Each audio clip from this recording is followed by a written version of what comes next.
सभी का आवाज बंद रखिएगा। हाँ, म्यूट करता हूँ मैं सभी को। एक मिनट।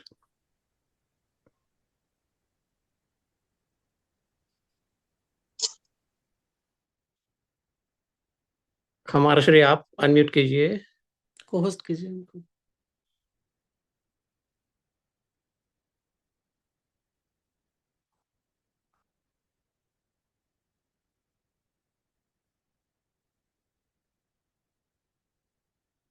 महर्षि आप अनम्यूट कीजिए अपने आप को होस्ट हो गए।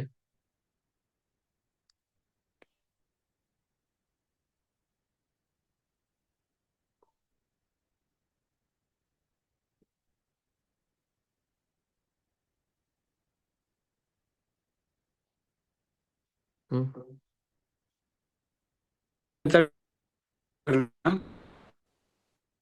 आयत्या स्थितीमध्ये राहू द्या, बदलू नका, असंच राहू द्या.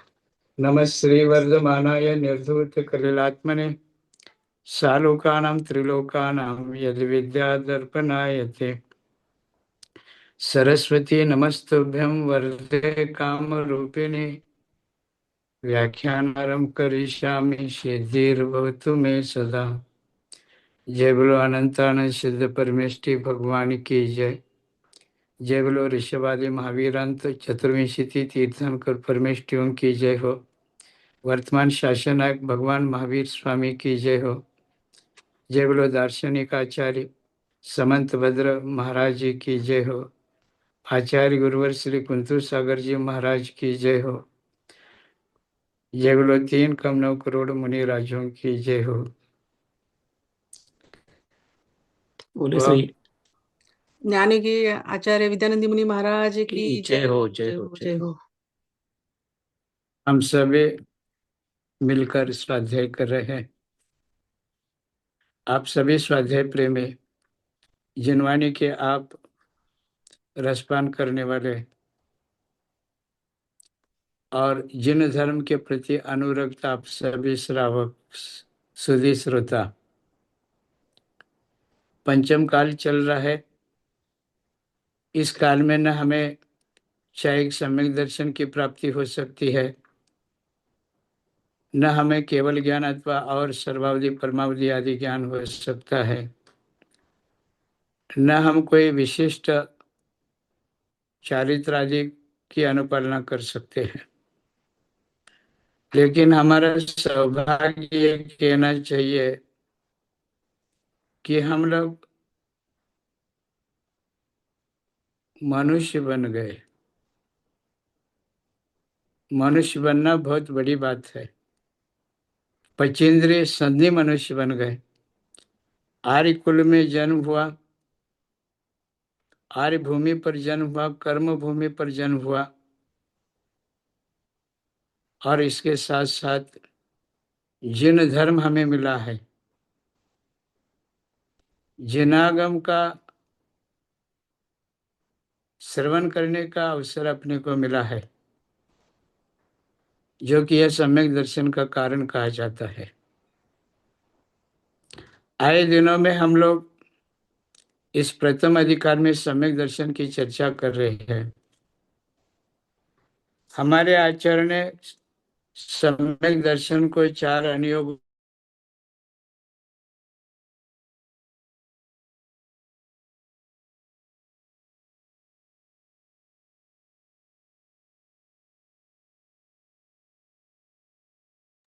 महाराज श्री आपका आवाज नहीं आ रही है।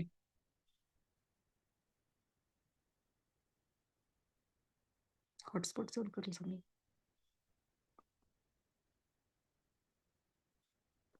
महर्षि महर्षि आपकी आवाज नहीं आ रही है। के प्रथम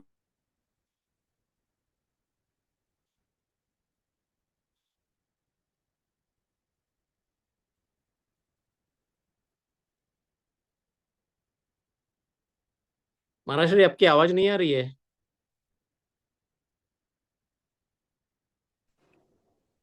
सिद्ध परमेष्टि पर आवाज आ रही. महाराज श्री कट व्हायला लागलाय आवाज तुमचा आ आवाज रही. मध्ये. कट व्हायला लागलाय मध्ये मध्ये कट व्हायला लागलाय.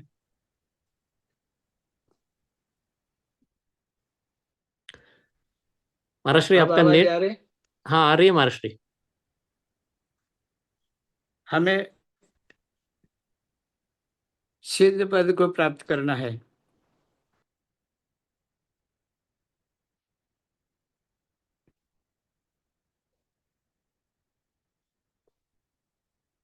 महाराष्ट्री आवाज श्रेष्ठता वापस। को प्राप्त। अब आवाज आ रही? हाँ, आ रही है। बहुत प्रॉब्लम आ रहा है महाराष्ट्री, लेकिन थोड़ा। आज थोड़ा सा कभी कभी ऐसा होता है। हम्म। मैं मोबाइल के माध्यम से बोलूं क्या? हाँ, चलेगा महाराष्ट्री। एक नहीं तो मिनट, अभी हाँ? अभी आ रही है, वापस प्रॉब्लम आ जाएगा तो ऐसा कीजिए। अच्छा, ठीक है। हमारे यहाँ पर आचरण चारों अनुयोगों की दृष्टि से समय दर्शन की चर्चा की है। कर्णानुयोग की अपेक्षा अनंतानुबंधी जो कषाय है, उसका उपशमात्व इच्छयात्व उपशम, यह सम्यक दर्शन के परिप्रेक्ष्य में इसका होना, ये कर्णानुयोग की दृष्टि से हमारा सम्यक दर्शन है। और कर्णानुयोग की अपेक्षा जब हमारे चार कषाय उपशम को प्राप्त होते हैं, तो निश्चित रूप से हमारे चारित्र में परिवर्तन होता है और उसके अंतर्गत हम 8 अंगों की पालना करते हैं। हमारे कषाय भी उपशम होते, दूसरे जीवन के प्रति अनुकंपा का भाव जगता है और हम पाप भीरु होकर के कुछ मात्रा में हम दया आदि धर्मों की पालना करते हैं। यही सम्यक दृष्टि का सम्यक्त्वानुचरण चारित्र अपन कह सकते हैं। और कर्णानुयोग के परिप्रेक्ष्य में हम जब हमारे आचरण में परिवर्तन करते हैं, तो हमारे द्रव्य के ऊपर भी अ, उसका प्रभाव पड़ता है। माने हमारे आचार विचार में भेद ज्ञान, हमारे चिंतन में भेद ज्ञान दिखाई देता है। अन्य द्रव्यों के प्रति हमारी निष्प्रभ भावना प्रकट होती है, निर्मोह भावना प्रकट होती है और हमें वस्तु स्वरूप की तरह हमारा एक रुझान होता है। इस प्रकार आचार्य ने सम्यक दर्शन की चर्चा करते समय 8 अंगों की चर्चा किया और ये 8 अंग वैसे देखा जाए तो ये चरणानियों के अपेक्षा 8 अंग बताया। आचार्य इस विषय का प्रतिपादन करते हुए बताते हैं कि 8 अंगों में प्रसिद्ध व्यक्तियों का भी नाम आया है। अब आप पूछ सकते हैं कि जब समंतभद्र महाराज सम्यक दर्शन का वर्णन करने लगे और 8 अंगों की चर्चा की, तो क्या 8 ही लोग प्रसिद्ध थे क्या? और एक एक अंग में एक एक व्यक्ति की प्रसिद्धि की बात आई है, तो उस व्यक्ति के अंदर अन्य अन्य गुण नहीं, अन्य अन्य अंग नहीं थे क्या? ये एक प्रश्न होता है। तो ऐसा नहीं है। सम्यक दृष्टि माने उनमें 8 अंग होते हैं, लेकिन 8 अंग में कुछ विशिष्ट एक आध अंग ऐसा हो जिनके द्वारा वह व्यक्ति जन समूह के सामने आया, जो पुराण में जिनका उल्लेख किया गया, उन पुराण ग्रंथों का संदर्भ लेकर के समंत भद्र महाराज जी ने 8 अंगों का यहाँ पर नाम बताया। अंजन चौराजी, आप ग्रंथांतरों के माध्यम से अथवा पुराणों के माध्यम से इसको आप समझ सकते हैं। जो रत्नकरण श्रावकाचार्य अपन पढ़ रहे हैं, जिसका अनुवाद संस्कृत में प्रभाचंद्र आचार्य ने किया, हिंदी अनुवाद हमारे साहित्याचार्य पन्नालाल जी ने किया, तो 8 अंगों में जो प्रसिद्ध व्यक्ति है उनका भी नाम उल्लेख किया गया है। तो यह तो उनका एक प्रभाव कह सकते हैं, उनका पुण्य कह सकते हैं, अथवा उनका एक यश कीर्ति नाम कर्म का अपन प्रभाव कह सकते हैं कि ऐसे समय दृष्टि का नाम पुराणों में आ गया।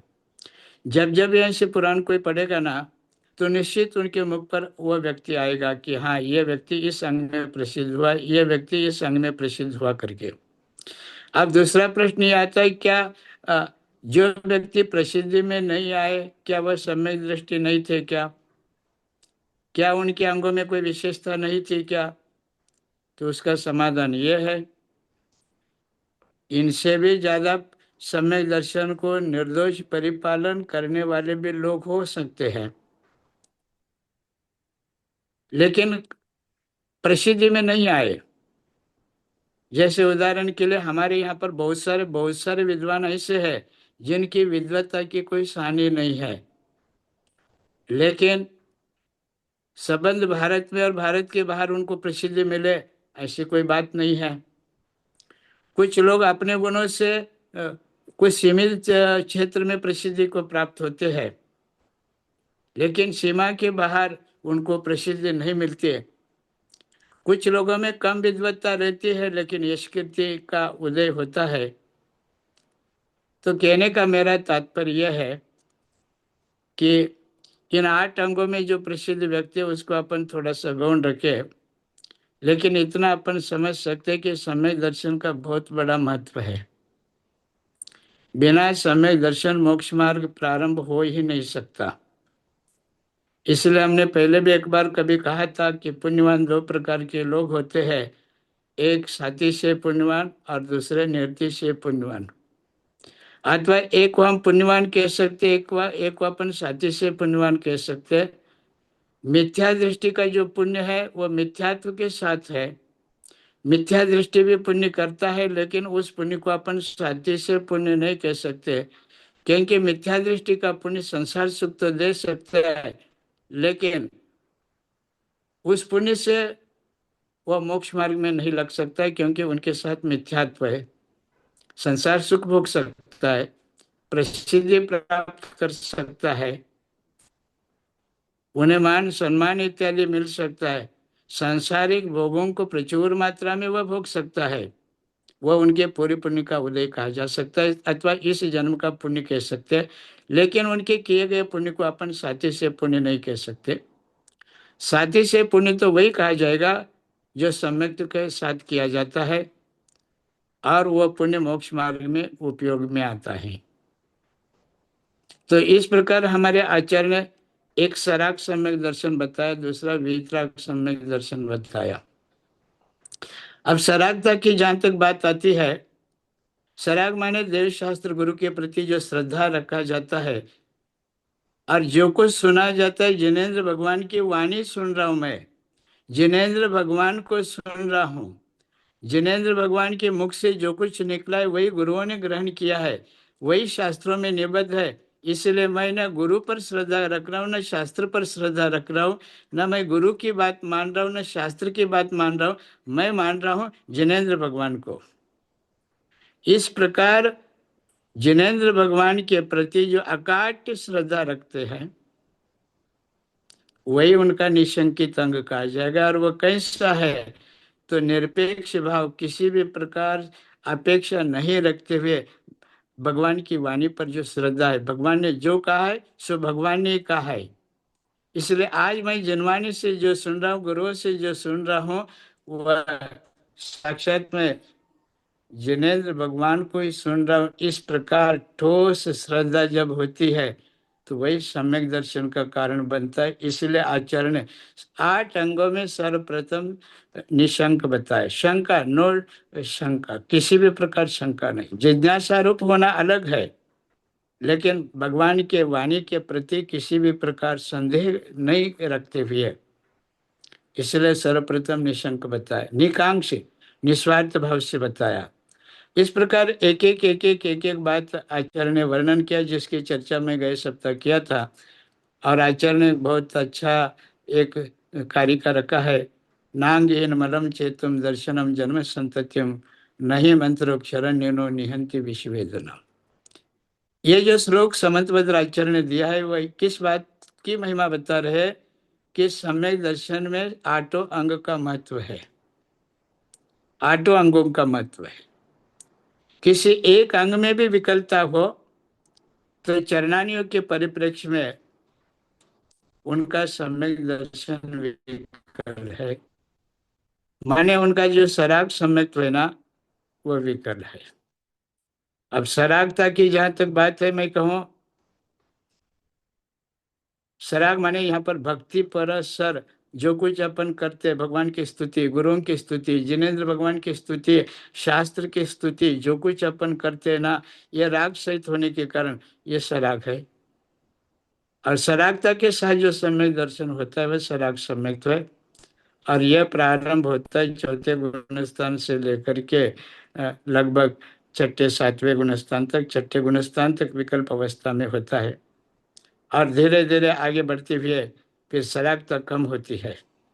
फिर सातवें गुणस्थान से लेकर के 12वें गुणस्थान तक जो अवस्था होती है वह वीतराग सम्यक दर्शन की अवस्था होती है, क्योंकि देव शास्त्र गुरु की भक्ति आदि जो कुछ सविकल्प अवस्था में किया जाता है वह आगे के गुणस्थानों में नहीं होता, क्योंकि राग धीरे धीरे धीरे वहां पर कम होता जाता है।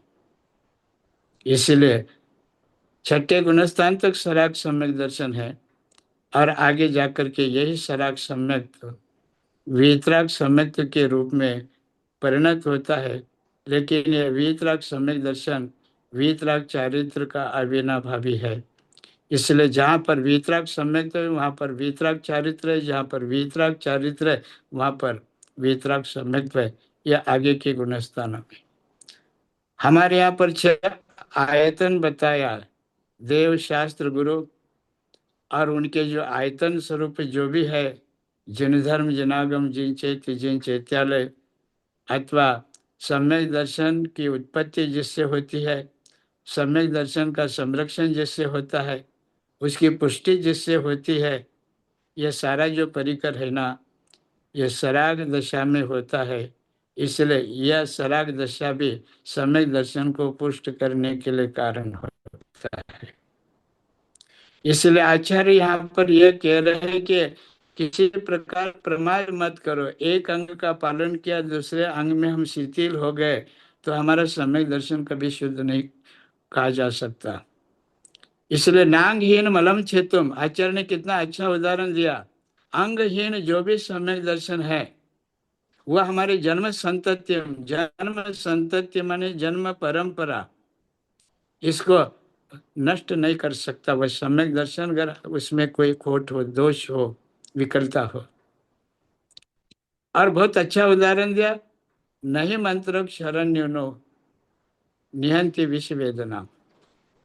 एक मंत्र में अगर एक वर्ण भी, एक मात्रा भी, एक अक्षर, एक बिंदी, एक स्वर, एक व्यंजन विकल हो, कम हो, तो उस मंत्र को अपन शुद्ध नहीं कह सकते। हमारे कार्य की सिद्धि में मंत्र नहीं कर सकता।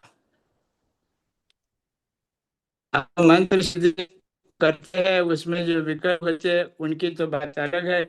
लेकिन आजकल का उदाहरण देना चाहिए तो अपन ये भी दे सकते हैं, हर किसी के पास मोबाइल है और हर मोबाइल में 10 अंक है। आप किसी से संपर्क करना चाहते हैं और 10 अंक का ही आप प्रयोग करके उनसे संपर्क करना चाहते हैं, लेकिन वह आपके 10 अंक में आगे पीछे हो जाए अथवा एक भी अंक आपने कम कर दिया और डायल किया तो आप उस व्यक्ति से संपर्क नहीं कर सकते। जैसे अभी हमारे अविनाश जी ने आपको आईडी नंबर दिया और यह आईडी नंबर में जो भी नंबर है वह नंबर बराबर हो तो ही आप इस स्वाध्याय में भाग ले सकते हैं। अन्यथा आप दिन भर यह आईडी नंबर आप प्रयोग करें लेकिन आप इस स्वाध्याय में संपर्क नहीं कर सकते। दोपहर में आप हमारे पंकज भाई से भी 1.5 घंटे सुनते हैं, लेकिन वो नंबर बराबर हो, वो आईडी नंबर भी बराबर होना चाहिए और पासवर्ड नंबर भी बराबर होना चाहिए। जैसे पासवर्ड आपको दिया गया 1008, लेकिन पहले आपने 8 रख दिया, फिर बाद में 1 रख दिया, बाद में 00 रख दिया, आपका पासवर्ड नंबर गलत है। अथवा 1 लिखा फिर बाद में 8 लिखा फिर 00 लिखा, तब भी आपका पासवर्ड नंबर गलत है। पहले 0 रखा फिर 8 रखा फिर 1 रखा फिर 0 रखा, तब भी आपका पासवर्ड नंबर गलत है। लेकिन आपका नंबर सही हो आईडी का और पासवर्ड का, तो दूर दरार पर बैठे हुए व्यक्ति से भी आप 1 सेकंड में संपर्क कर सकते हैं, क्योंकि आपका नंबर सही है। नंबर में कहीं गलती नहीं होने पर आप बराबर संपर्क कर सकते। इसी प्रकार हमें सम्यक दर्शन से संपर्क करना हो तो हमें आचार्य ने 8 अंकी यह सम्यक दर्शन का सम्यक्त्वाचरण बताया। इसका परिपालन करना हमें बहुत जरूरी है। वीतराग चारित्र और वीतराग सम्यक बहुत बात की बात है। इस पंचम काल में तो वो उतना भाग्य हमारा नहीं, उस पर हम श्रद्धा रख सकते, भावना कर सकते। भगवान, ये आज का हमारा सराग सम्यक तो वीतराग चारित्र के लिए ही है।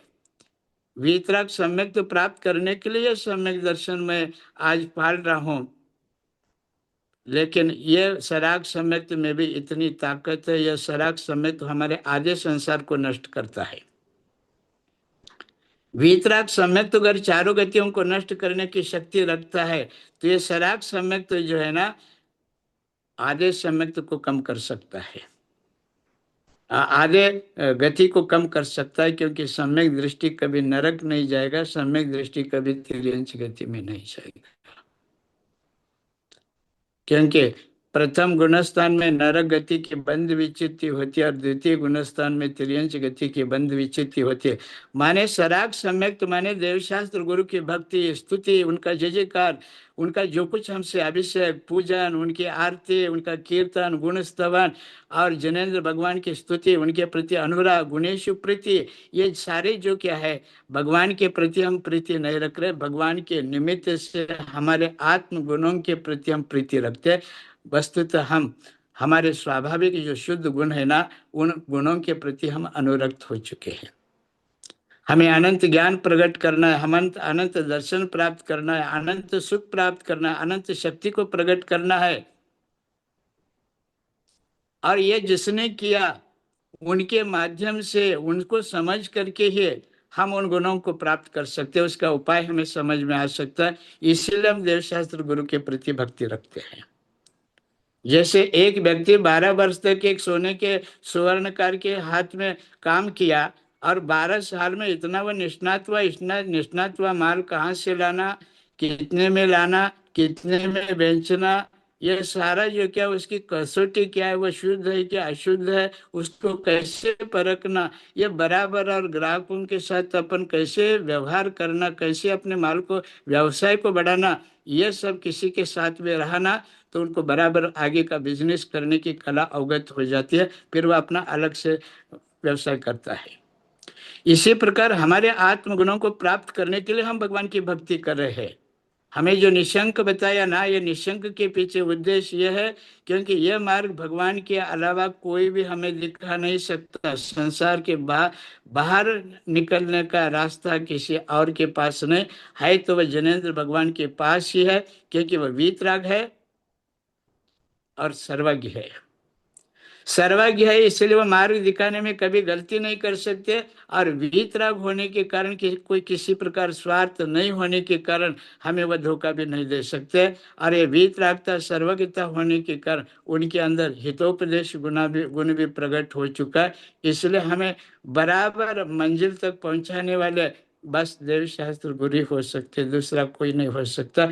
इस प्रकार की भगवान की जो भक्ति करते हैं ना, वो भक्ति हमारे मुक्ति का कारण बन जाती है। संसार से बाहर आने की जो युक्ति है, ये युक्ति भगवान से हमें मिलती है। इसलिए उनके प्रति हमें अनुराग रखना पड़ता है, प्रीति रखना पड़ता है। किसी से कोई काम लेना होना तो 3 विशेषता हमारे अंदर होनी चाहिए। एक तो उनकी संगति करनी चाहिए, एक दूसरा जो कि उनकी सेवा करनी चाहिए, और तीसरा उनके प्रति अनुराग होना चाहिए। अनुराग का नाम ही दूसरा है भक्ति। उनके संपर्क में आना ताकि उनके प्रति अनुराग बढ़ता जाए, यही हमारे लिए साथी से पुण्य कहा गया। और यह साथी से पुण्य हमें आगे बढ़ाने वाला होता है। इसलिए इसमें एक भी जिस प्रकार उदाहरण दिया, मंत्र में एक भी अक्षर अगर गलत होना तो आप कितना भी कुछ करते रहो। मैंने तो आपको आईडी नंबर, पासवर्ड नंबर का उदाहरण दिया, लेकिन समंत भद्र आचार्य ने मंत्र का उदाहरण दिया। मंत्र में शक्ति है, लेकिन उस मंत्र का उच्चारण भी शुद्ध होना चाहिए। उच्चारण गलत होना तो उल्टा पड़ सकता है। इसलिए मंत्रकार के पास ही मंत्र सीखा जाता है, अन्यथा बहुत सारा अनर्थ भी हो सकता है। एक अक्षर, एक मात्रा, एक स्वर।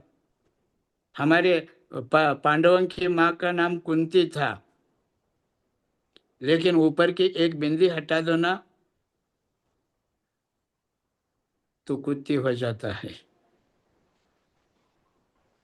मात्र एक बिंदी अर्थ का अनर्थ कर देता है।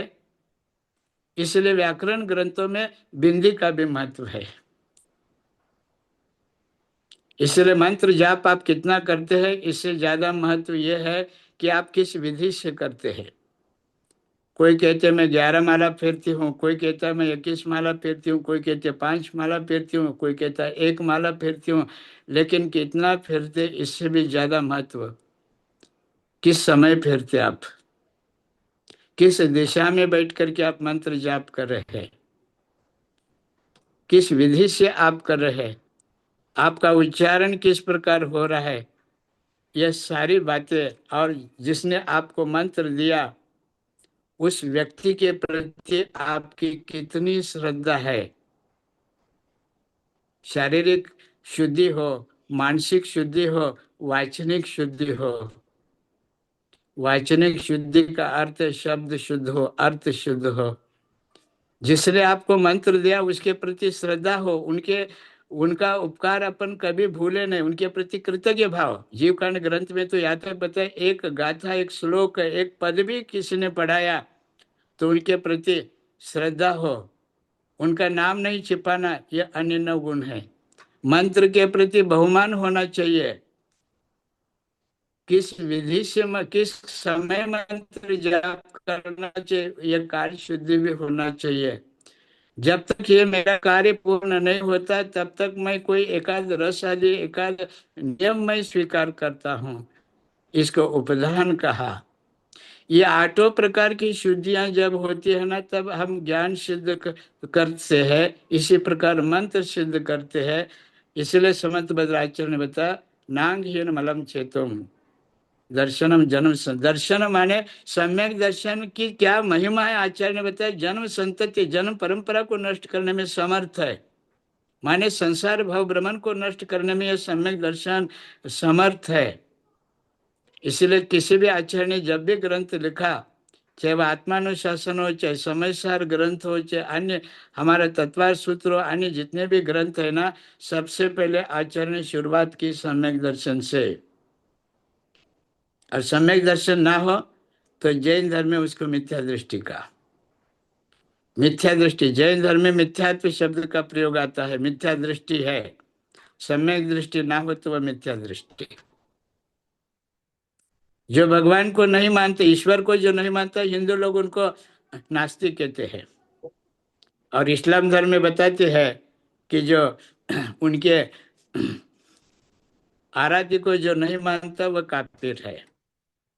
माने एक धर्म में काफिर शब्द का प्रयोग किया, एक धर्म में नास्तिक शब्द का प्रयोग किया, तो हमारे जैन धर्म में प्रकारांतर से मिथ्यात्व शब्द का प्रयोग किया। यह मिथ्या दृष्टि है। तत्व के प्रति जो श्रद्धा नहीं रखता वह मिथ्या दृष्टि है।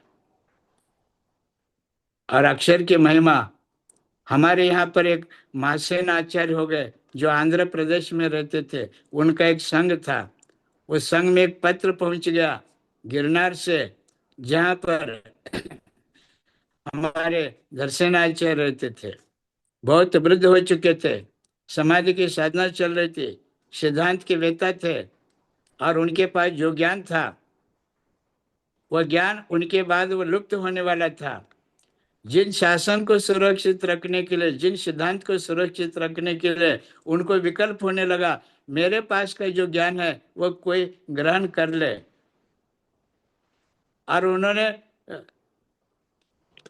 महासेन आचार्य से संपर्क किया, एक ब्रह्मचारी बटुक को भेज करके, और वहां से 2 मुनिराज आए, और 2 मुनिराजों ने गुरु के पास आए, विहार करते हुए, पद विहार करते हुए। उनका नाम था पुष्पदंत और भूतले। हमारे यहाँ पर व्यवस्था है, आचार संहिता कहते, आगंतुक कोई मुनि हो तो उन्हें 3 दिन तक विश्रांति लेने के लिए कहते, भाई आप थक करके आए, दूर से आए हो, 3 दिन आराम करो। उसके बाद दर्शनाचार्य ने उन्हें मंत्र दिया। मंत्र उनकी परीक्षा करने के लिए दिया कि इनका मन कितना स्थिर है, क्योंकि मंत्र तब सिद्ध होता है जब मन की स्थिरता हो। जितना मन स्थिर होगा उतना शीघ्र रूप से मंत्र की सिद्धि हो सकती है। और उन दोनों आगंतुक शिष्यों की परीक्षा करने के लिए उन्होंने जब मंत्र दिया ना, तो उन मंत्र को लेकर के दोनों शिष्य एकांत में गिरी गुफा कंदराव में बैठ करके उस मंत्र की सिद्धि करने लगे। लेकिन पुष्पदंत और भूत बलि दोनों मुनियों के सामने देवी आकर के प्रकट हो गई। पुष्पदंत के पास एक देवी आ गए जिनके मुंह में एक दांत टूटा हुआ था, और भूत बलि के सामने एक देवी आकर के प्रकट हो गई जिन एक आंख था, दूसरा आंख नहीं था।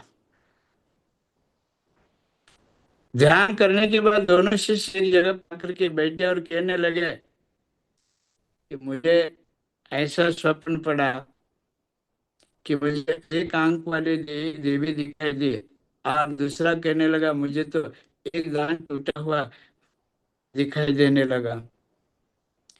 दोनों ने खूब विचार किया और सोचा कि हमारे मंत्र में कोई त्रुटि है क्या। और जब बहुत सूक्ष्मता से देखते हैं तो उन्हें यह समझ में आ गया कि नहीं, हम मंत्र जब जाप कर रहे ना तो उसमें एक एक अक्षर की कमी है। फिर उसे एक अक्षर की पूर्तता करते और मंत्र जाप करने लगते हैं तो उन्हें मंत्र शुद्ध होता है। माने मंत्र जाप में एक भी अक्षर अगर कम होना तो उसका कितना विपरीत परिणाम पड़ता है, यह उदाहरण हमारे लिए बहुत पर्याप्त है। अगर एक सामान्य मंत्र सिद्धि करने के लिए एक अक्षर का भी महत्व है तो हमें तो सम्यक दर्शन की सिद्धि करना है। तो सम्यक दर्शन की सिद्धि में हमारे आठों अंगों का कितना महत्व है, ये उदाहरण के तौर पर अपन समझ सकते हैं। आचार्य ने इसके लिए उदाहरण भी दिया है। हमारे शरीर का दाया पैर है, बाया पैर है। दाया पैर तो निशंक होकर के कोई भी कार्य ना होना तो सबसे पहले आगे करते दाया पैर। मंदिर में प्रवेश करना हो तो दाया पैर, नए मकान में प्रवेश करना हो तो दाया पैर, शादी के मंडप में प्रवेश करना हो तो दाया पैर रखते हैं। हर कार्य में अपन दाया पैर आगे निशंक हो करके, बस ये कार्य हमारा होने वाला है, सिद्ध हो, दाया पैर आगे। विहार करना हो तो दाया पैर आगे रखते हैं। और जिधर दाया पैर जाता है बिल्कुल निरपेक्ष भाव से बाया पैर भी उधर ही चलने लगता है, निरपेक्ष किसी भी प्रकार का स्वार्थ नहीं। ये दो उदाहरण दिया दो उनके लिए। अब जब अपन मत शोध करते तो किसी प्रकार ग्लानि भाव नहीं रखते हुए अपना बाया हाथ आगे बढ़ता है, ग्लानि नहीं रखते हुए। ये निर्विक चिकित्सा अंग का एक उदाहरण है। और अमूढ़ दृष्टि अंग जिसकी चर्चा मैं आपको कल करूंगा, जो अंग बहुत महत्वपूर्ण है, जो गलत है उसकी तरफ अपन पीठ दिखाते हैं। ये अमूढ़ दृष्टि अंग के लिए उदाहरण दिया। और उसके बाद आता है उपवन अंग। उपवन अंग माने प्रकट नहीं करना। जैसे अपने हुए अंगों को, गुप्त अंगों को अपन प्रकट नहीं करते, नित्यम आदि को अपन दिखाते नहीं, इसी प्रकार उपगुण किसी साधारण व्यक्ति के द्वारा कोई गलती हो या अपने परिवार में किसी से गलती हो या अपने धर्म के निमित्त से धार्मिक व्यक्ति में कोई गलती हो तो उसे अपन उजागर नहीं करते, उसे गुपित रखते हैं। इसके लिए नितंब का उदाहरण दिया। और उसके बाद स्थितिकरण के लिए उदाहरण दिया गया कि हमारा दाया हाथ है, ये आगे बढ़ता है। स्थितिकरण जैसे कि लड़ाई झगड़े होने लग जाए तो हमारा राइट हैंड आगे बढ़ता है। कोई गिरने लग जाए तो उसको बचाने के लिए भी अपना हाथ आगे बढ़ता है, दाया हाथ के स्थितिकरण का उदाहरण है। और वात्सल्य के लिए उदाहरण दिया गया, जब धार्मिक व्यक्ति के प्रति प्रेम रहता है ना तो हम उसे गले लगाते, छाती से लगाते हैं। आपने कई बार देखा होगा, हमारे अपने बच्चे अपनी बच्चियां ब्याह शादी करके कहीं बाहर है और साल 2 साल के बाद वो आती है तो हम कितने आतुरता से उनके हम इंतजार करते हैं। कुछ लोग तो बड़े बूढ़े बाड़े लोग भी 70-80 साल के हो जाए ना, तब भी वे लोग उनको लाने के लिए जाते हैं। अमेरिका में हमारे बच्चे पढ़ते हैं और वह बम्बई आने वाले हैं और अपन इधर रहते हैं, तो गाड़ी करके अपन बॉम्बे पहुंचते हैं। गाड़ी से उतरते ही हम उनका बैग बस्ता हाथ में लेते, उन्हें सीने से लगाते। ये वात्सल्य का प्रतीक, प्रेम का प्रतीक, उनके प्रति जो प्रेम भाव है ना, वह प्रेम की अभिव्यक्ति इस प्रकार होती है। इसलिए वात्सल्य छाती को लगाने की प्रेरणा देता है हमें। और उसके बाद प्रभावना। प्रभावना माने जिन धर्म का शान बनाना, जिन शासन, स्वशासन नहीं है, स्वप्रभावना नहीं, स्वप्रभावना का भाव से अगर अपन कितना भी अच्छा कार्य करे, तभी वह ख्याति, पूजा, प्रसिद्ध, मान कषय का रूप लेता है। और मान कषाय को ही पुष्ट करता है। भले हमारी क्रियाएं अच्छी हो, क्रिया अच्छी होने से वह व्यक्ति पुण्य को प्राप्त करे, ऐसा नहीं। क्रिया के साथ हमारा ध्येय भी अच्छा होना चाहिए, हमारा उद्देश्य भी अच्छा होना चाहिए। चाहे श्रावक हो, चाहे साधु हो, जिन शासन चतुर्वेद संघ की प्रभावना हो, जिन धर्म की प्रभावना हो, इस उद्देश्य से हजारों की भीड़ में हमने लाखों की बोली बोल के मान बढ़ाई के लिए, मान बढ़ाई की भावना से आपने लाखों लाखों रुपए दे दिया, तब वह दान की कोटि में नहीं आएगा। लेकिन शासन की प्रभावना से आपने थोड़ा भी किया तो दान की कोटि में आएगा। इसलिए क्रिया के साथ साधन भी पवित्र होना चाहिए और हमारा साध्य भी पवित्र होना चाहिए। साध्य की तरफ हमारा ज्यादा, माने हमारा उद्देश्य की तरफ हमारा ज्यादा लक्ष्य होना चाहिए। जो भी करूंगा धर्म के लिए करूंगा, जो भी करूंगा चतुर्वेद संघ के लिए करूंगा, जो भी करूंगा जिन शासन की प्रभावना के लिए करूंगा। इसलिए हमारे अमृतचंद्र आचार्य ने भी कहा, आत्म प्रभावनीय रत्नत्रय तेजसा। आत्मा की जो प्रभावना होती है, माने आत्मा में जो प्रकृष्ट भावना आती है, वह रत्नत्रय के द्वारा ही होता है। और उसका बाय प्रोडक्ट क्या है? वो ये है, दान तपो जिन पूजा विद्यातिशय जिन धर्म। दान के द्वारा, तप के द्वारा, ज्ञान के द्वारा, अतिशयों के द्वारा, मंत्र के द्वारा, जिनसे जो कुछ बन सकता है उसके द्वारा गर्व कार्य धर्म सेवा के माध्यम से किया जा रहा है, तो धर्म की कोटि में आता है, अन्यथा नहीं। मैं एक छोटे से गांव में गया था, सांगली जिले में। हमारे क्या नाम, पंकज जी सुन रहे क्या? पंकज जी, मैं एक छोटे से गांव में गया था, बिल्कुल छोटे से गांव में। और सुबह पंडित जी ने कहा मुझे नीचे चले अभिषेक देखने के लिए। तो मैं ऊपर से नीचे आया, तो मंदिर के सामने बहुत बड़ा पटांगण था, आंगन था। एक व्यक्ति था, एक 60-65 साल का, वो मंदिर के सामने का परिसर स्वच्छ कर रहा था। दाढ़ी वाला था, वह सफेद दाढ़ी थी उनकी। तो मैंने एक दिन देखा, 2 दिन देखा, 3 दिन देखा। सुबह सुबह सफाई करता था मंदिर के आगे का। तो चौथे दिन मैंने एक व्यक्ति को पूछा, भाई ये कौन व्यक्ति है? तो बोला, महाराज ये मुसलमान व्यक्ति है। मुसलमान व्यक्ति और हमारे मंदिर के सामने सफाई करता है? मुझे तो आश्चर्य लगा।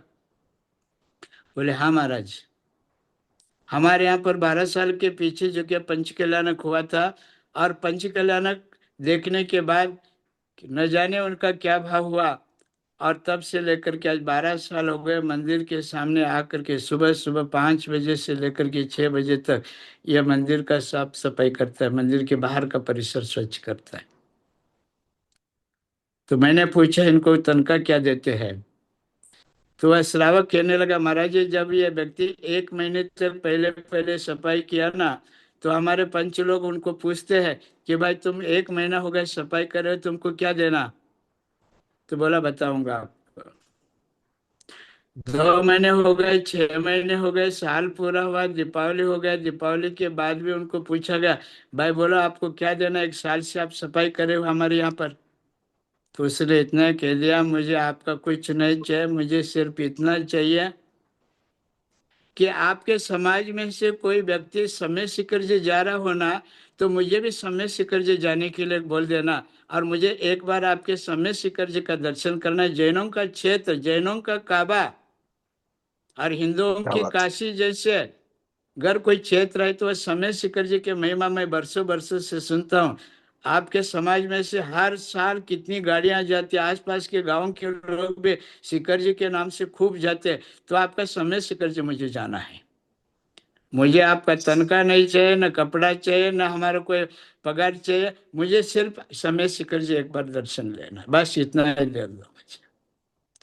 माने जिस किसी भी प्रकार जिनसे जो बन सकता है।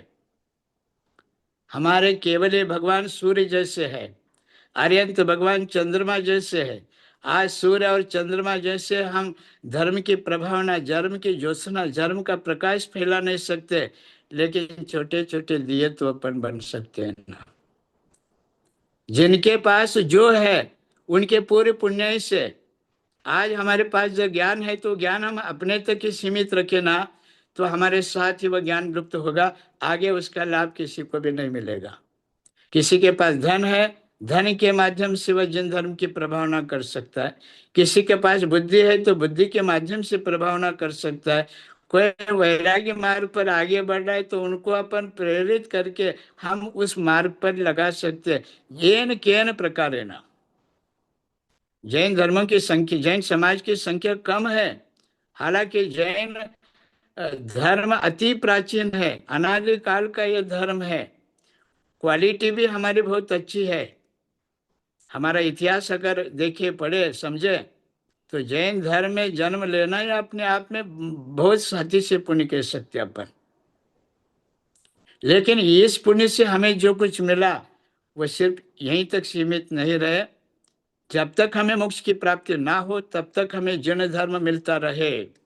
इसलिए पूज्य पादाचार्य ने कहा, भगवान मैं आपकी सिद्ध भक्ति की, श्रुत भक्ति किया, मैंने नंदेश्वर की भक्ति की, निर्वाण भक्ति मैंने किया, चैत्य भक्ति किया, लेकिन मैंने जो किया वो आपके लिए नहीं किया, मेरे स्वार्थ से मैंने किया है।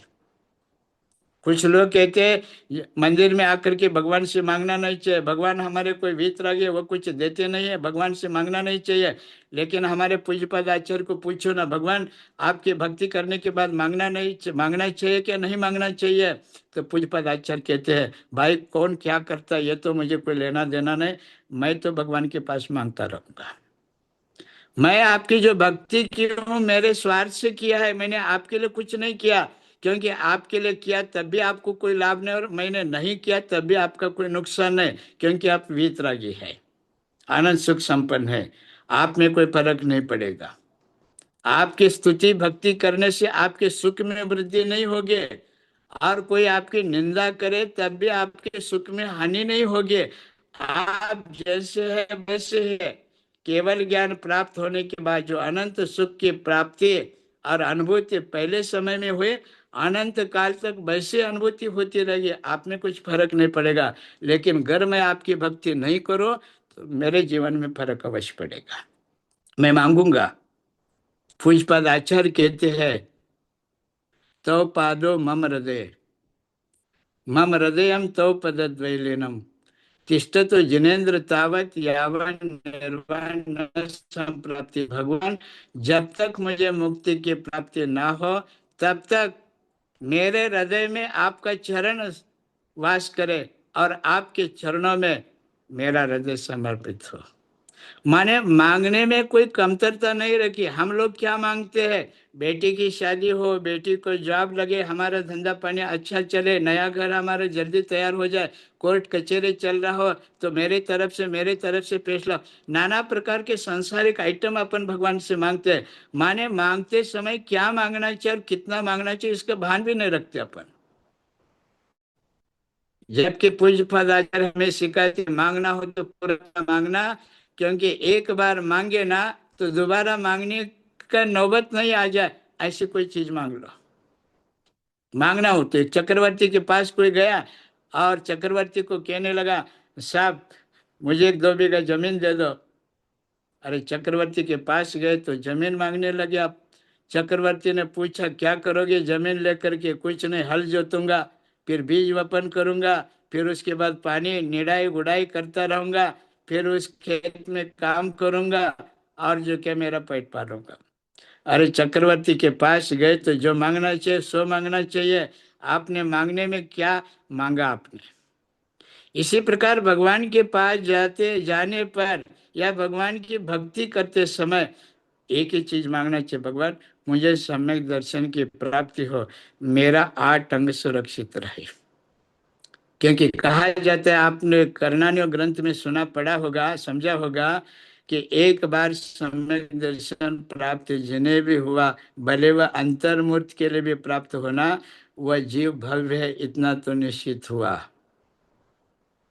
अर्ध पुद्गल परावर्तन काल के भीतर वह जीव मोक्ष को प्राप्त करेगा, मोक्ष मार्ग पर लगेगा, रत्नत्रय को धारण करेगा। यह पूरा पक्का हो गया, इतनी तो श्रद्धा हमारी होनी चाहिए। इसलिए आचार्य ने यहाँ पर बताया कि सम्यक दर्शन के 8 अंग में कहीं अपन कम नहीं पड़े। शुरुआती के 4 अंग है ना, वह व्यक्ति परक है। निशंकित, निकांक्षित, निर्विचिकित्सा, अमूढ़ दृष्टि अंग, ये व्यक्ति परक है। और आगे के जो 4 अंग है ना, ये समष्टि परक है, पर सापेक्ष है, उपगुण अंग। दूसरों में गलती हो जाए तो उसे ढांकना, दर्शन चरण में विचलित हो जाए तो उन्हें स्थिर करना। कई बार दूसरों के बहकाव में आकर के भी हमारे सम्यक दर्शन नष्ट होता है। यहाँ पर असंयम भावना से कभी कभी हमारे स्थिति करना में भी कमतरता आती है। इसीलिए और वात्सल्य अंग में जो हमारे आचार्य ने बताया, मैंने पिछले क्लास में बहुत चर्चा की इस संबंधी। हम धार्मिक व्यक्ति की निंदा करने लग जाए, धार्मिक व्यक्ति होकर के धार्मिक व्यक्ति के प्रति ईर्ष्या करने लग जाए, तो समझ लेना हम धार्मिक व्यक्ति के प्रति ईर्ष्या और निंदा नहीं करते, हम धर्म की निंदा करते, धर्म से हम ईर्ष्या करते हैं। सबसे कठिन तपस्या कौन सा है? बहुत सारे लोग कहते हैं महाराज अवरेज समय दृष्टि व्रत नहीं होता है, वो तो देश व्रत और महाव्रत ये बाद में होता है, लेकिन चौथे गुणस्थान वर्ती अवरेज समय दृष्टि तो वह अविरति होता है। लेकिन अविरति नहीं होता, सम्यक के संबंधित जो आचरण है वह आचरण भी उनका होता है, जिसका नाम है सम्यक आचरण चारित्र। उपगुण अंग की पालना करना माने दूसरों को दोष देख करके, दूसरों के दोष सुन करके वह अपने तक ही रखना, ये उपगुण बताया।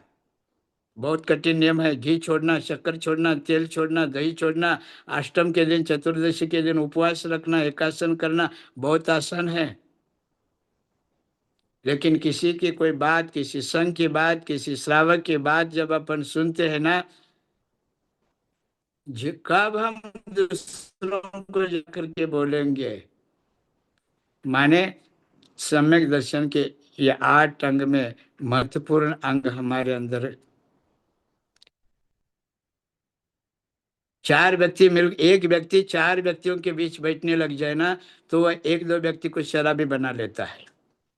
4 व्यक्तियों के बीच में एक व्यक्ति बैठने लग जाए तो वह उनको जुआ खेलना सिखा लेता है। देखा, उनका एक व्यक्ति का प्रभाव 4 व्यक्ति पर पड़ता है, लेकिन अपन 4 व्यक्ति मिलकर के एक मिथ्या दृष्टि को सम्यक दृष्टि नहीं बना पाते, क्योंकि हमारे अंदर वात्सल्य की कमी होने के कारण हमारे अंदर स्थिति करने की कमी है। इसलिए धर्म से डिगते हुए व्यक्ति को अपन स्थिर नहीं कर पाते, इसलिए धर्म की प्रभावना नहीं हो पाती है। हालांकि जैन धर्म में क्वालिटी अच्छी है लेकिन क्वांटिटी कम है। उसका एक कारण यह भी है, जैन धर्म में आना यह पुण्य है, बिना पुण्य जैन धर्म मिलता नहीं है। और जैन धर्म मिले बिना कोई सम्यक दृष्टि होता भी नहीं है। ये तो एक पक्ष हुआ, क्योंकि सम्यक दर्शन और जैनत्व ये बहुत दुर्लभता से है, लेकिन उसका बाह्य परिकर जो है उसमें अपन निमित्त बन सकते हैं। आज हम दूसरे समाज के साथ संपर्क नहीं रखते।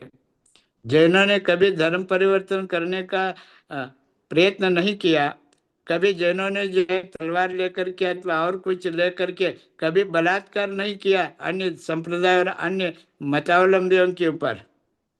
लेकिन हमारा प्राचीन इतिहास जब अपन देखते हैं ना, तो हमारा प्राचीन इतिहास, हमारा भवन बहुत एक भयंकर हमारा इतिहास, हमारा समाज कैसा था, हमारे तीर्थ कैसे थे, हमारी संस्कृति कैसी थी, हमारे शास्त्रों को 6 6 महीने तक जलाया गया। इसके बावजूद भी आज हम पुण्यवान हैं। आज भी हजारों की संख्या में जैन शास्त्र है जो हमारे प्राचीन आचार्य ने लिखा है। ये सारे शास्त्र अगर हमें पढ़ने लगे तो हमें ये जो 80 90 साल की जो उम्र मिली है ना, यह भी कम पड़ेगा। हजार हजार वर्ष की आयु लेकर के भी अपन जन्म ले मनुष्य बने ना, तभी 1000 वर्ष की आयुष भी हमारे कम पड़ सकती है। इतना हमारा लिटरेचर है, इतना हमारा सिद्धांत, इतना हमारा आगम है। लेकिन फिर भी हम कह सकते हैं हम भाग्यवान हैं, क्योंकि जितना भी है उसे सुनने का अवसर हमें मिला। जितना भी हमें है आज शास्त्र सुनाने वाले आज हमारे बीच में है। और नहीं तो ऐसा भी मध्यकाल था जिस काल में शास्त्र थे अलमारी में बंद थे, मंदिर थे, मूर्तियां थी मंदिरों में बंद थी, बहुत सारे मंदिरों को ताले लगे थे और बहुत सारे शास्त्रों के ऊपर कीड़े मकोड़े रेंगते थे। जीर्ण शीर्ण हो गए सारे शास्त्र।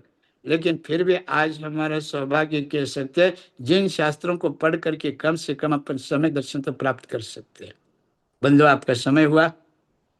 मैं इतना ही कहना चाहता हूँ, समय दर्शन के अधिकार में हमारे 8 अंग पूर्ण हो गए। उसमें से 8 अंग के बाद एक अंग बचा हुआ था, अमूढ़ दृष्टि अंग।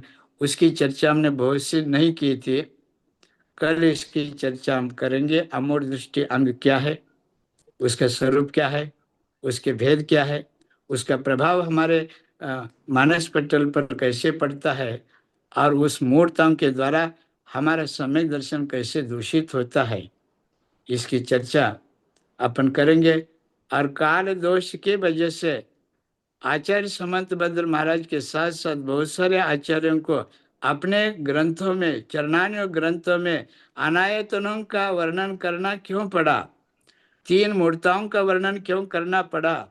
यह मूर्ताएं धीरे धीरे हमारे भावनाओं को कैसे प्रभावित करता है, और हम कैसे सम्यक्त से विचलित होकर के सम्यक्त में दोष लगाते, इसकी चर्चा अपन कल करेंगे। समय आपका हो गया। किसी को कुछ प्रश्न पूछना हो तो आप अवश्य पूछ सकते हैं। नमस्ते महाराज जी, नमस्ते नमस्ते नमस्ते। बहुत अच्छी तरह से आपने बताया सम्यक दर्शन के जो 8 अंग है उसको एक साथ में अपने में कैसे हम देख के उसकी साधना करके हम अपने को संभाल सकते हैं। लेकिन हमारे से कभी कभी ऐसी गलतियां हो जाती है कि साधारण व्यक्ति क्या कर लेता है कि साधनों को ही साध्य समझ लेता है। ये 8 अंगों को पालना, 8 अंगों को समझना और उसके पीछे वो साधन है, और वो तो व्यक्त हो जाते हैं सहजता से। जो सम्यक दृष्टि होता है उसके 8 अंग तो प्रकट हो ही जाते हैं। लेकिन साधनों को संभाल के उसको उसके पीछे भाग के हम उसको जमा करते हैं और साध्य को भूल जाते हैं। उसको कैसे संभालें? जो सम्यक दर्शन होना यही साध्य है। ये सम्यक दर्शन होना या साध्य, और ये सम्यक दर्शन के 8 अंग है, यह साधन है। इसको अपन साधन भी कह सकते हैं और सराग दशा में इसको साध्य भी कह सकते हैं। हमें क्या साध्य करना है? सराग सम्यक तो साध्य करना है। और सराग सम्यक दृष्टि बनना हो तो ये 8 अंग को ही अपन साधन मान करके इसकी पालना करना पड़ेगा। जैसे पेड़ अलग और उसके पत्ते अलग, ऐसा नहीं। पेड़ अलग और उसके फल अलग अलग अलग नहीं। पेड़ अलग और उसकी डालियां अलग है, ऐसा नहीं है। माने पेड़ माने समग्र रूप से सब उसमें समाहित होता है अभेद दृष्टि से। इसी प्रकार सम्यक दर्शन कहते हैं, ये 8 अंग उसमें समाहित हो जाते हैं। इसलिए 8 अंगों का पालन करना है, सम्यक दर्शन का पालन है। या सम्यक दर्शन का अगर अपन पालन करें तो ये 8 अंग हमसे परिपालित हो रहा है क्या नहीं, किस किस अंग में क्या क्या दोष लग रहा है, किस कारण से लग रहा है, इसकी मीमांसा हर व्यक्ति स्वयं करे। इसलिए व्यवहार दशा में, विकल्प दशा में यह सराग सम्यक्त हमारा साध्य है। और सराग सम्यक्त का जो परिकर अभी हमने बताया, ये उसका साधन है, अपन कह सकते हैं। तो महाराष्ट्र ये दोनों भी साथ में ही रहेगा, निश्चय, अब व्यवहार और निश्चय दोनों भी साथ में ही रहेगा, ऐसा ही इसका अर्थ हो देखिए, लेना चाहिए। नहीं, दोनों साथ तो नहीं रहेगा। अ, लक्ष्य के रूप में तो निश्चय समय दर्शन रहेगा, लेकिन मार्ग उसका साधन के रूप में व्यवहार समय दर्शन रहेगा।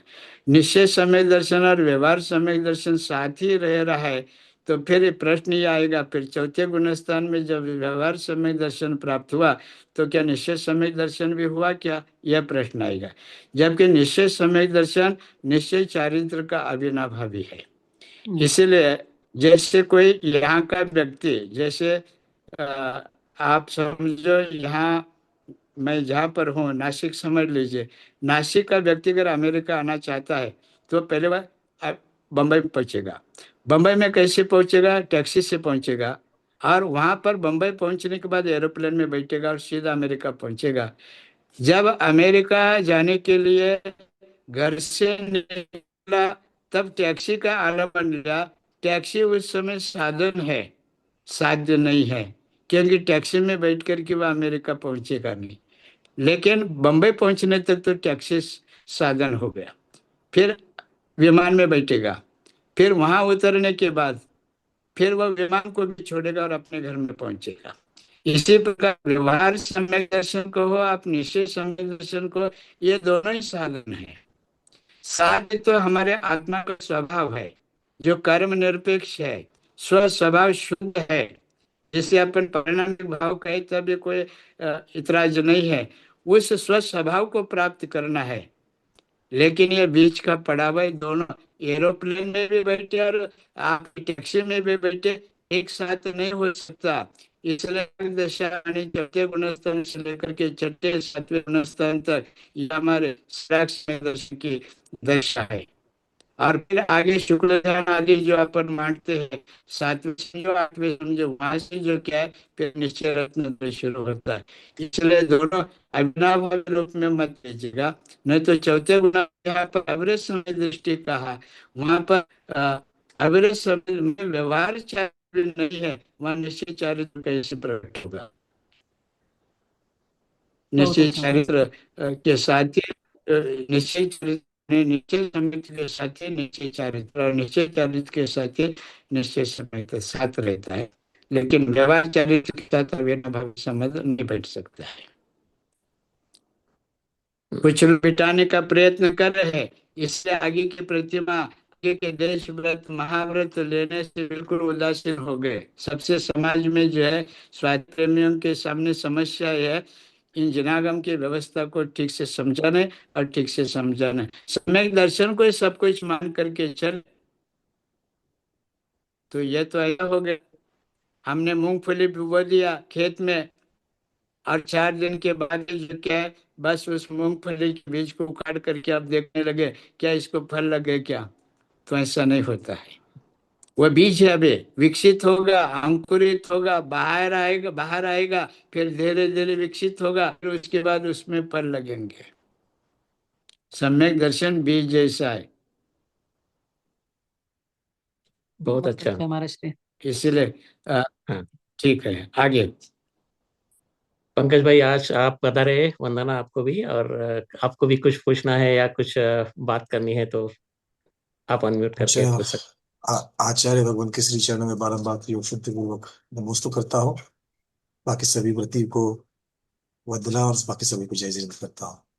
आज ये अनुभूति हो रही है, आचार्य भगवान को तो सुनते रहता हूँ, उनके ज्ञान की महिमा को जानता हूँ, और वो कैसे ज्ञानी योगी है इसका अनुभव तो हर रोज आता है। किंतु आज एक विशेष अनुभव हो रहा था। जैसे आप लोगों को पता है कि हिमवंत पर्वत के ऊपर पद्म सरोवर है, और पद्म सरोवर से जो गंगा सिंधु नदियां निकलती है, वो पर्वत के ऊपर से जब नीचे गिरती है, तो वहां पर गंगा नदी का जो महल है उसके ऊपर एक जटाजूट वाली अरहंत भगवान की प्रतिमा है, और उनके ऊपर वो धारा बहती गिरती है। आज मैं ये कंटिन्यूस 50-55 मिनट तक जो आचार्य भगवान जो बात कर रहे थे, जो इस प्रकार से वो वाणी उनकी चल रही थी, मतलब मानो ऐसा कहीं पर भी रुके नहीं, कहीं पर भी विषय अवांतर नहीं हुआ है। एक विषय को पकड़ करके बिल्कुल वैसी जैसे उसको कहते थे कि वो कंटिन्यूएशन, एक फ्लो उसका बन रहा था, तो लग रहे थे कि उस धारा में, गंगा की धारा में हम सब लोग उसमें भीग रहे, अभिषेक हो रहा है। बहुत सुंदर भगवान, आपसे प्राप्त करने योग्य बहुत सारी चीजें हैं। आपने जो दृष्टांत आदि दिए हैं बहुत सुंदर, और आपने जो साध्य और साधन की जो चर्चा छेड़ी थी उसके ऊपर बस गुरुदेव ने तो उदाहरण आपको एक दे दिया। एक उदाहरण मैं भी देना चाहूंगा। अगर मुझे आम का रस खाना है, आम्रफल, आम का फल, उसका अगर रस पीना है, तो वो रस पी करके मुझे मेरी तृषा शांत करनी है, मुझे वो अपनी भूख शांत करनी है, ये अगर मेरा साध्य है, तो उसके लिए आम लेकर के आना, आम फल, ये उसका मेरे लिए साधन बन जाता है। तो मेरी दृष्टि साध्य के ऊपर तो रहनी ही चाहिए, किंतु उसके साथ साथ में साधन के ऊपर भी रहनी चाहिए। किस अपेक्षा से? कि मुझे साध्य को प्राप्त करना है, किंतु साधन के बिना नहीं होगा, इसलिए साधन को साधन की अपेक्षा से रखना है, साध्य को साध्य की अपेक्षा से रखना है। तो जैसे हमारी दीदी ने प्रश्न पूछा, संगीता दीदी, की दोनों, हाँ, दोनों के ऊपर दृष्टि रखनी है, तब जाकर के व्यवहार और निश्चय दोनों पलेगा, और इसी के साथ में हमको मोक्ष मिलेगा। इन्हीं बातों के साथ में फिर भगवान के श्री चरण में फिर से बारंबार नमोस्तु, और आपके इस स्वाध्याय की बहुत बहुत अनुमोदना करता हूँ। होता इतना है कि हर बार मैं दूसरों को बताते रहता हूँ कि आप लोगों को शनिवार रविवार आ गया, सैटरडे संडे आ गया, जुड़ना है, किंतु मैं खुद जुड़ नहीं पाता, क्योंकि मिलता एक ही दिन और बहुत सारे कार्यक्रम उसके दौरान लगे रहते हैं। आज ऐसा संयोग बना, आज चतुर्दशी हुई, तो कुछ महाग्रंथों का स्वाध्याय आज नहीं कर सकते, इसलिए कुछ समय प्राप्त हुआ, और इसीलिए मैं सोचा कि आज और अच्छा मौका है कि आज गुरुदेव के वचनों को सुनो, और फिर से उस वाणी में भीगने का अनुभव मिला, आनंद मिला। बहुत बहुत धन्यवाद। श्री चरणों में बारंबार नमोस्तु, बाकी सभी को वंदना और जय जिनेन्द्र। वंदना। बहुत अच्छा। स्नेहिता पत्रावली जी, आप पूछ सकते हैं। जय जिनेन्द्र।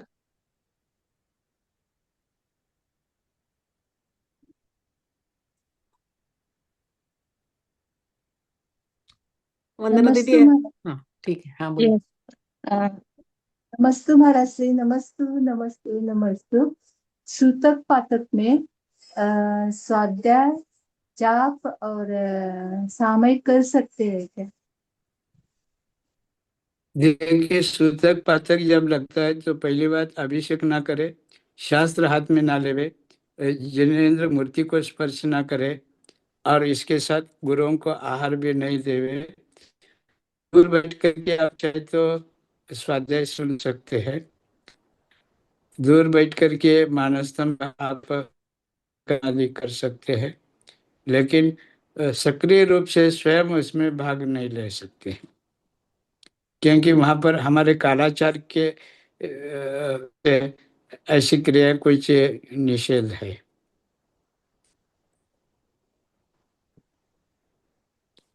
शास्त्र श्रवण कर सकते, लेकिन शास्त्र हाथ में नहीं ले सकते। और सामयिक कर सकते हैं? नहीं, सामयिक तो करेंगे ना, प्रतिमाधारी है तो सामयिक प्रतिमा है। 12 अनुव्रत लिया है तो उसमें जो कि शिक्षा व्रत भी है, तो शिक्षा व्रत में जो कि सामयिक भी आता है। और सामयिक तो मुख्य धर्म क्या है, सामयिक तो मुख्य धर्म है, और सामयिक का अर्थ समता भाव। तो समता भाव रखने के लिए सूतक पातक के बीच में व्यवधान नहीं बनता है, समता ही सब कुछ शादी करना है, बाकी जो कुछ है ना, ये समता का ही परिकर है, परिवार है। मुख्य तो शादी करना है समता को ही, और वही सामयिक है। अच्छा महाराज से बहुत अच्छा लगा आज प्रवचन, बहुत अच्छा है। नमस्ते महाराज, नमस्ते। हाँ, वंदना दीदी आप पूछिए। या नमस्ते नमस्ते नमस्ते महाराज श्री। मेरा भी वही सेम क्वेश्चन ही है कि अगर घर में एक सूतक होता है तो हम लोग कुछ मतलब टच नहीं कर सकते, तो अगर हमारे कुछ कंठस्थ है तो हम बोल सकते हैं या नहीं? जैसे कि नमोकार मंत्र हो, मेरी कंठस्थ, भावना हो। हाँ, तो नमोकार मंत्र तो जाप कर सकते, धवला में भी आया कि तेन ओके। सोयन भोयन पयान पचवन सत्य परम बाधि निमेशु नमोकारम भजिदवम, ऐसा तो। और हमारे पूज्यपदाचार्य ने बताया, पवित्र हो पवित्र व सुस्थित हो दुस्थिति ध्यायत पंच नमस्कारम सर्व पाप प्रमुच्यते। तो गरीब स्थिति हो, श्रीमंत स्थिति हो, दुस्थिति हो, सुस्थिति हो, हर दम जो क्या नमोकार मंत्र का जापित तो करते रहना चाहिए। कोई लोग मन मन में जाप करते, कोई ओठों को स्पंदन करते हुए जाप करते, कोई जोर जोर से घोष रूप में जाप करते, 4 लोगों को सुनाई देवे। तो अलग अलग तरीके से लोग जाप करते। तो सूतक हो, रिद्धि हो, तो नमोकार मंत्र का जाप करने में तो कोई दिक्कत नहीं है। ओके, जैसे कि हम लोग को मेरी भावना है, 12 भावना है, कुछ भी हो हम लोग बोल सकते हैं ना मन में। ने पाठ, हाँ, कंठस्थ हो तो पढ़ने में कोई दिक्कत नहीं। शास्त्र रूप में जो जनवाणी है ना, वो मात्र हाँ स्पर्श ना करे। ना, वो स्पर्श कारण नहीं कि करते, भाव गिरावट शुद्धि को। हो हाँ। तभी द्रव्य शुद्धि का भी ध्यान, हाँ, द्रव्य अच्छा। शुद्धि और का भी ध्यान रखना पड़ेगा। हाँ, और अगर कुछ और किसी के यहाँ कुछ मृत्यु हुई है, अगर घर में ऐसा कुछ हो, तो हम लोग को शास्त्र पढ़ते हैं, तो हम लोग को कुछ याद नहीं रहता, तो सब अभी अभी सब फोन में से पढ़ते हैं, तो वो हम लोग कर सकते हैं या नहीं? देखिए, हमारे यहाँ पर बताया, जिनके यहाँ पर सूतक है ना, वो 12 दिन हाँ। तक सूतक पालना चाहिए। जिनके तो घर में रिद्धि लगे हुए 10 दिन तक रिद्धि पालना चाहिए। फिर उसके बाद जो उनके परिवार के और इर्द गिर्द जो संबंधी लोग हैं, जो बहुत नजदीक के 3 पीढ़ी के लोग हैं, उनको पूरा पालना चाहिए। और जो क्या है, छठी पीढ़ी, चौथी पीढ़ी, 5वीं पीढ़ी, छठी पीढ़ी आदि जो है ना, फिर उनके यहाँ 6 दिन के लिए, 4 दिन के लिए, 3 दिन के लिए भी सूतक की व्यवस्था अपनी है।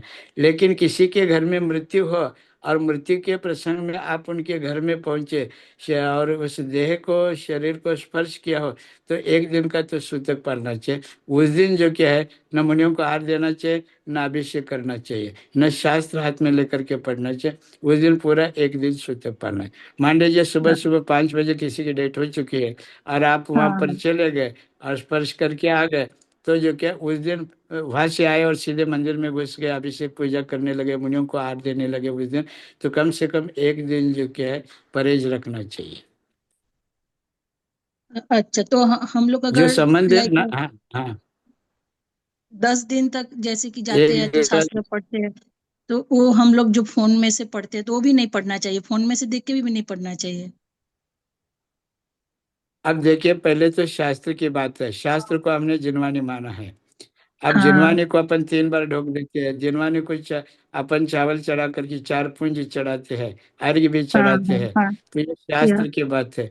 लेकिन अब मोबाइल के माध्यम से, आईपैड के माध्यम से जो हम शास्त्र कलेक्ट किए हैं, तो क्या हम हम्म। उसको हाथ जोड़ेंगे क्या, उसको अर्घ्य चढ़ाएंगे क्या? पंकज जी इसका हाँ। समाधान करेंगे। जी। भगवान पंकज जी, देखिए, आप इसका समाधान करें। हाँ, वही दे- कंफ्यूज कर देखिए, रहे थे। हमारे लिए द्रव्य शुद्ध जो है वो द्रव्य शुद्ध हाँ। बहुत महत्वपूर्ण है। जो या नव देवताएं मूर्त रूप में जहां पर होती है, प्रतिमा रूप में जहां पर होती है, और जो धार्मिक उपकरण होते हैं, इनको जब तक सूतक पातक है तब तक उसको हाथ नहीं लगाना है। जो आचार्य भगवान ने कहा उसी को कह रहा हूँ, और थोड़े से शब्दों को मैं अलग कर रहा हूँ। तो धार्मिक उपकरण जी की चर्चाएं पहले भी स्नेहिता दीदी ने पूछा था कि क्या मैं जाप पे कर सकती हूँ? जाप मन में कर सकते हैं, माला लेकर के नहीं कर सकते, माला को छू नहीं सकते। मतलब द्रव्य को हाथ नहीं लगाना, उपकरण को हाथ नहीं लगाना है।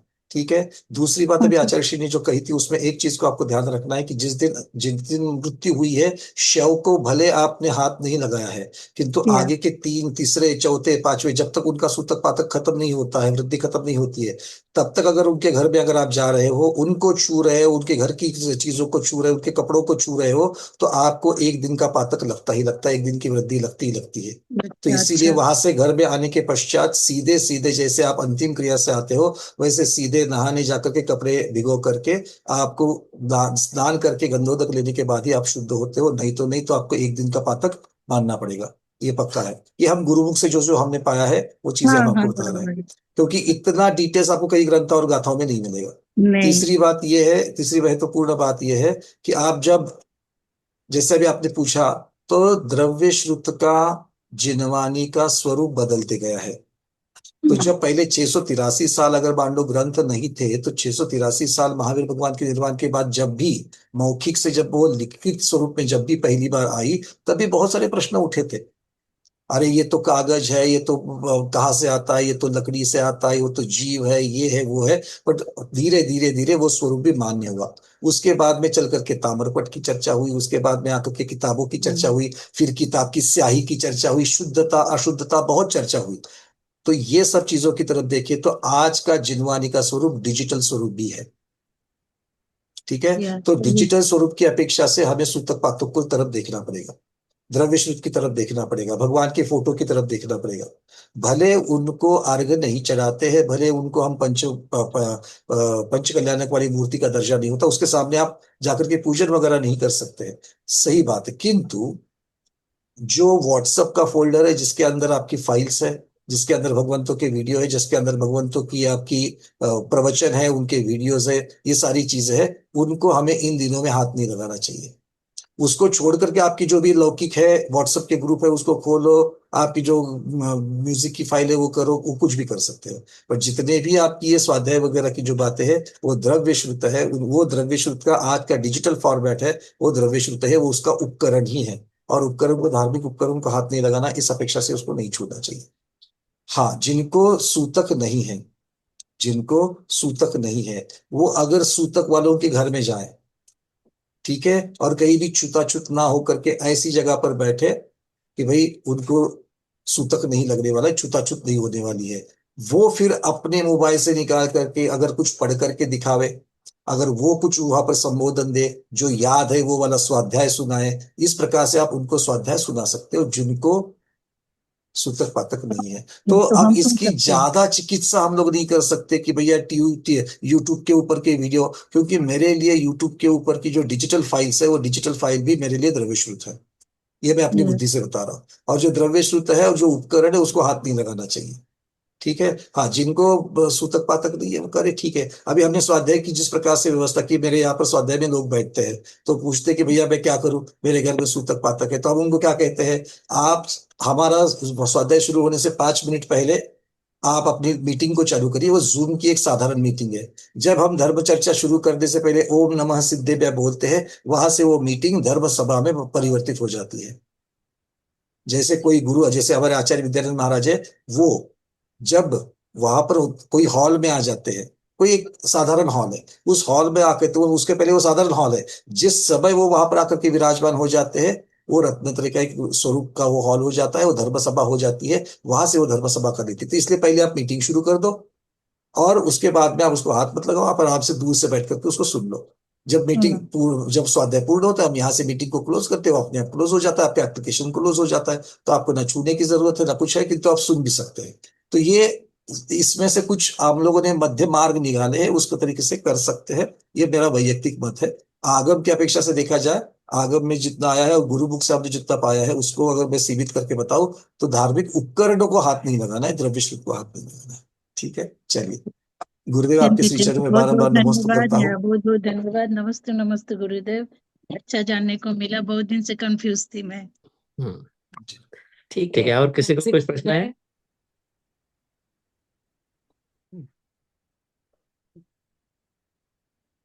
कुछ नहीं है मेरे ख्याल से। महाराष्ट्र आज आपको और कुछ बताना है तो आप बोल के हमारा आज का स्वाध्याय आप विराम लेते हैं इधर। विराम महाराष्ट्र, महाराष्ट्र आप अनम्यूट। अनम्यूट कीजिए महाराष्ट्र। हाँ, हाँ, तो आज है, समय तो पूरा हो गया, शनिवार का दिन है। कल फिर अपन बराबर 6:30 बजे मिलेंगे और इसी श्रावकाचार्य के ऊपर आगे की चर्चा करेंगे। और किसी को और कुछ प्रश्न वगैरह पूछना हो तो आप कर पूछ सकते हैं। जय बोलो ज्ञान योगी आचार्य श्री विद्यानंद मुनि महाराज की जय हो, जय हो, जय हो।